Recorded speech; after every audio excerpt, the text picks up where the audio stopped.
সূরা আল ফালাক। বিসমিল্লাহির রহমানির রহিম। রহমান রহিম আল্লাহ তাআলার নামে।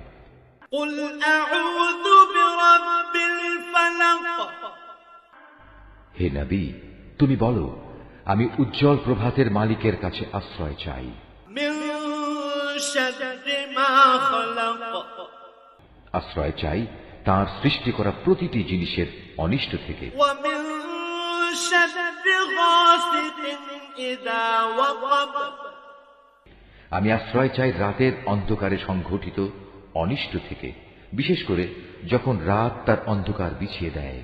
ওয়া মিন শাররিন নাফাসাতি ফিল উকাদ।